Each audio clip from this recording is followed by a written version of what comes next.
présente. Bon, ok, de quoi on va parler, comment? Wow, tranquille déjà. Et c'était vraiment un échange délicieux. En fait, tout ça, c'est...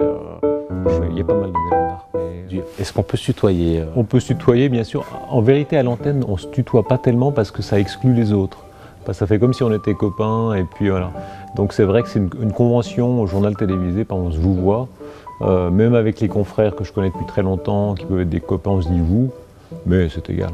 Le sourire, c'est assez important parce que ça fait partie vraiment de la base des échanges humains.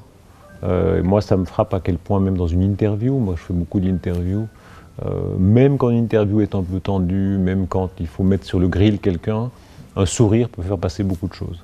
Quel est le plus beau sourire pour toi? Oh, les sourires d'enfants, évidemment, parce que c'est les plus naturels, les plus neufs.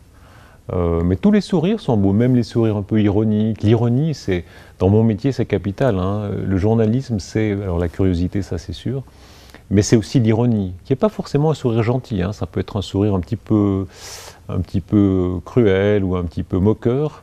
Mais c'est bien, quand tu es journaliste, tu dois être un peu moqueur, un peu ironique, un peu distancié, voir les défauts des gens, pouvoir être un tout petit peu taquin. Voilà, donc toute la gamme des sourires est intéressante. Pour toi, le respect, c'est quoi? Bon, le respect, c'est s'intéresser déjà à l'autre. Dans les métiers de la presse, c'est pour ainsi dire la base. Hein. La curiosité, c'est la base du respect. Et souvent, ça amène du respect naturellement, parce qu'en réalité, on voit toutes les facettes d'une personne. Moi, ça m'est arrivé dans des reportages d'interviewer des gens peu recommandables, a priori, des combattants. Je me rappelle, j'étais au Proche-Orient quand je débutais vraiment. J'avais fait des reportages avec des combattants israéliens et palestiniens, qui les deux avaient du sang sur les mains par la force des choses.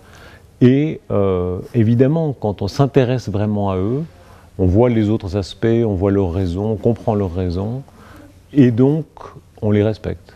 Il y a justement beaucoup de respect dans ce que tu fais.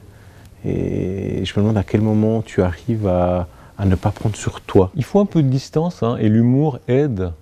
Quand on prépare le journal, il y a ce qu'on appelle un îlot, comme dans n'importe quel bureau. Hein, donc tu as 2 ou 3 bureaux, 4 ou 5 bureaux qui sont côte à côte. Et on blague souvent, comme dans les salles d'opération, comme les médecins ont la réputation d'être assez blagueurs quand ils sont tranquillement dans leur petite salle de repos entre eux. Et c'est vrai qu'on blague souvent, on blague sur l'actualité, on blague sur tel discours d'homme politique dont on se moque gentiment, ou pas si gentiment, ça dépend.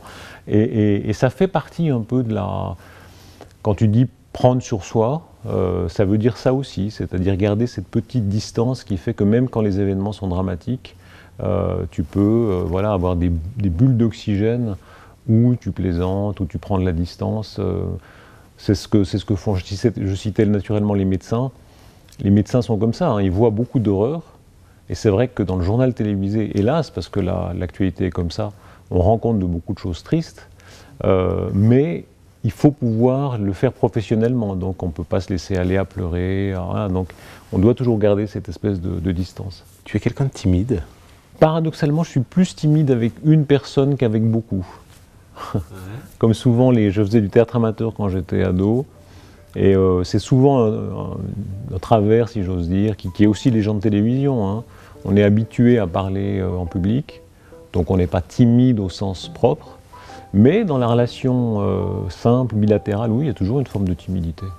Comment tu gères la timidité? L'humour, c'est une bonne méthode, quoi.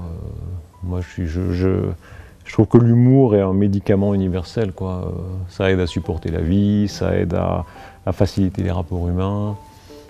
Ça empêche d'avoir la grosse tête, ça empêche d'aller trop au fond quand on est déprimé, ça empêche d'aller trop haut quand on est trop content de soi. Voilà. Tu as devant toi des cartes souris. Alors, qu'est-ce qu'il y a dans ces cartes? Eh ben, je prendrai Nicolas Bidot, voilà. Ok, juste. Bien. Garde le sens du milieu, pète la carapace. Voilà. Et alors, ça me fait sourire parce que c'est un officiel, Nicolas Bidot, hein, il dirige Présence Suisse, et il essaye souvent d'avoir ce langage un peu jeune, entre guillemets, et un peu décontracté, donc déjà ça me fait un peu sourire. Et puis, en même temps, ce qu'il dit est vrai, garde le sens du milieu. La modération, c'est une bonne vertu.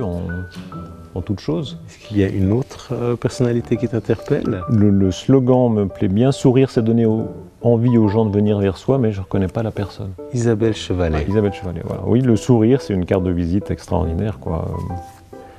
Voilà. Il y a un mot de Churchill que j'adore, il dit, c'est pendant la guerre, il dit « j'aime un homme qui combat en souriant ».